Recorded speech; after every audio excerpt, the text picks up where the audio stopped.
Good morning, students. Today we will read Geography chapter first of 7th class, and the lesson name is Environment. The lesson begins with a story. Let us read. After the long vacation when Ravi started going to school, लंबी छुट्टियों के बाद जब रवि ने school जाना शुरू किया again दोबारा से, he noticed that the only playground next to his school was dug up. उसने नोटिस किया कि एकमात्र प्ले ग्राउंड जो उसके स्कूल के बिल्कुल सामने था उसे खोदा गया है। People said that a huge building with many flats will be constructed there. लोगों ने कहा कि एक बहुत बड़ी बिल्डिंग वहाँ पे कंस्ट्रक्ट की जाएगी जिसमें काफ़ी सारे फ्लैट्स होंगे। Ravi was almost in tears. Ravi को बिल्कुल रोना आया ये सुन के। When he realise that the big playground with its soft grass marigold and butterflies is gone forever. जब उसने महसूस किया कि ये प्ले ग्राउंड जिसमें कि सॉफ्ट ग्रास है, मैरीगोल्ड फ्लावर्स भी हैं, बटरफ्लाइज भी हैं, वो हमेशा के लिए गायब हो जाएंगे, ये सोच के उसने बिल्कुल रोना आया। He shared his feelings with his classmate.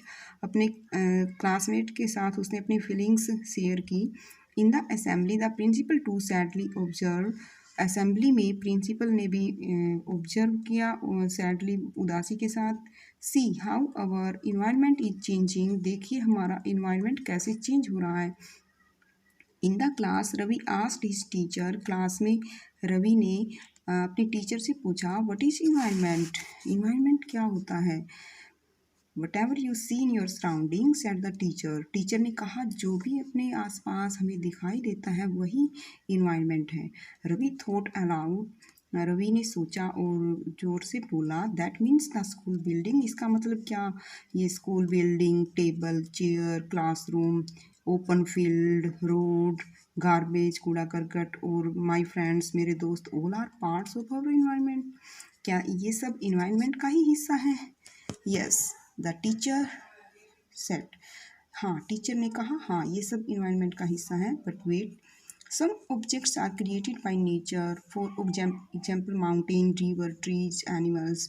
कुछ ऑब्जेक्ट्स जो कि नेचर द्वारा क्रिएट किए जाते हैं जैसे कि पहाड़, नदियाँ, पेड़, पशु। Others are made by people. और दूसरे ऐसे होते हैं जो पीपल, लोगों द्वारा क्रिएटेड किए जाते हैं। For example road, car, cloth, books etcetera. Now work in pair. तो स्टूडेंट्स ये एक एक्टिविटी दी गई है जिसमें टीचर स्टूडेंट्स को एक वर्क देती है कि आप पेयर्स बना के, यानी आपके जो सामने नेक्स्ट बैठा है स्टूडेंट उसके साथ पेयर बना के एक लिस्ट क्रिएट करनी है जिसमें एक साइड में लिखना है objects created by nature and other side there will be another list objects created by human being। Students आप भी ऐसी लिस्ट बना सकते हैं। आप लिख सकते हैं, एक साइड में लिख सकते हैं objects created by nature, for example air, water, mountain etcetera, and on the other side you can write building, house, table, bench etcetera.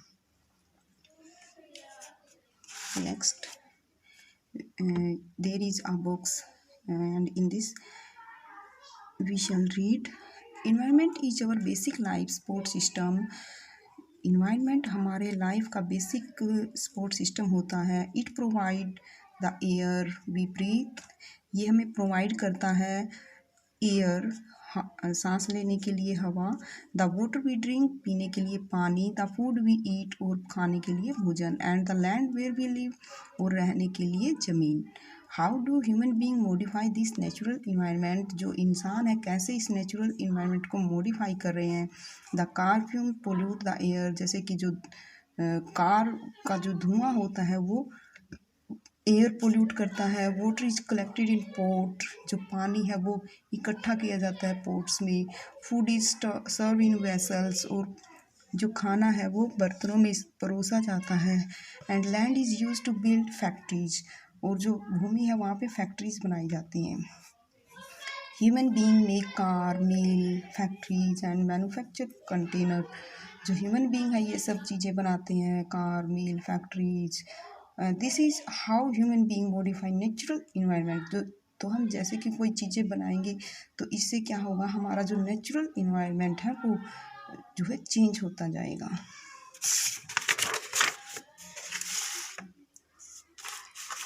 In the next page we see a diagram And in this diagram you can see component of environment. There are students, there are three component of environment: natural, human and human made.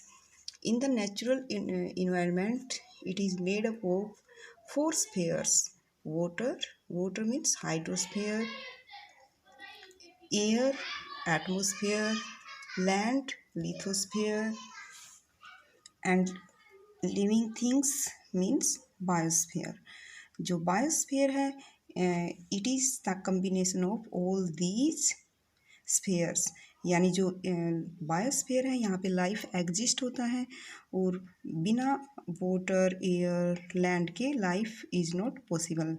So biosphere is made up of all these three spheres. Next, human made. You can see building, park, bridge, road, monument, industries, all these are made by human. And next there is human factor.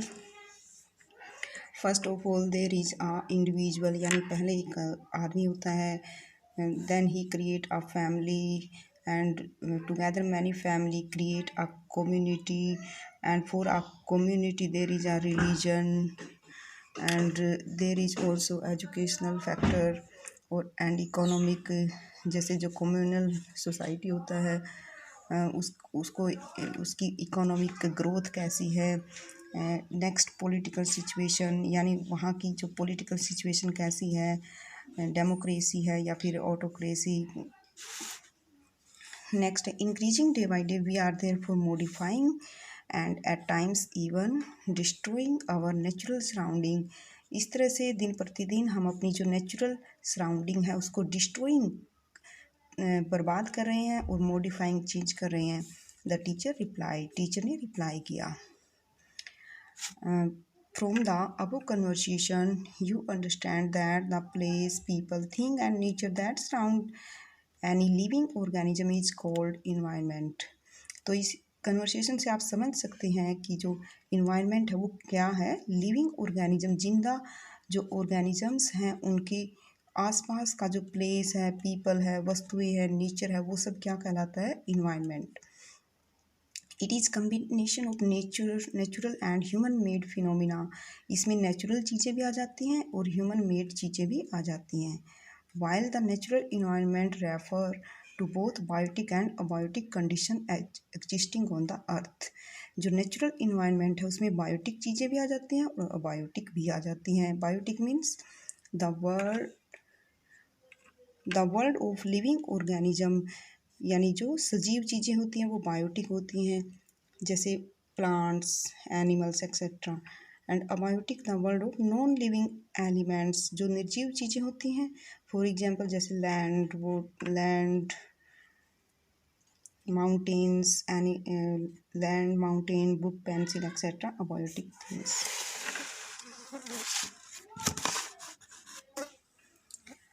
Human environment reveals the activities, creation and interaction among human being. जो human environment है वो हमें बताता है कि जो human being है वो कैसे एक दूसरे की जो एक्टिविटीज़, क्रिएशन और इंटरेक्शन, एक दूसरे से संपर्क रखते हैं. Natural environment, land, water, air, plants and animal comprise the natural environment. Natural environment में क्या क्या आ जाती हैं, यानी जो नेचर के द्वारा जो चीज़ें बनाई गई हैं वो क्या होती हैं? हमारी नेचुरल इन्वायरमेंट, जैसे कि land, water, air, plant, animal etcetera. You are familiar with the meaning of lithosphere, hydrosphere, atmosphere and biosphere. आप सब ने इनका मीनिंग को जान ही लिया होगा. Lithosphere means related to land, hydrosphere related to water, atmosphere related to air, biosphere related to life. From your previous classes, अपनी पिछली क्लासेज में आपने जाना होगा इन बारे में. Let us learn some more fact about this domain. इन डोमेन्स के बारे में कुछ और फैक्ट इस चैप्टर में हम जानते हैं. Lithosphere. Lithosphere is the solid crust or the hard top layer of the earth. जो लिथोस्फीयर है वो बहुत ही सॉलिड होती है और ये जो अर्थ की सबसे टॉप और हार्ड लेयर होती है. It is made up of rocks and minerals and covered by a thin layer of soil. ये रॉक और मिनरल की बनी होती है और इस ये जो है इसके ऊपर जो मिट्टी की पतली परत होती है। It is an irregular surface with various landforms such as mountain, plateaus, plains, valleys etcetera. यह जो लिथोस्फीयर होती है इसमें काफ़ी इरेगुलर मीन्स जो ऊबड़ खाबड़ ऊंचा नीची सरफेस होती हैं, जैसे कि अलग अलग तरह के लैंडफॉर्म होते हैं, कहीं पहाड़ियाँ होती हैं, कहीं प्लेट्यूज पठार होते हैं।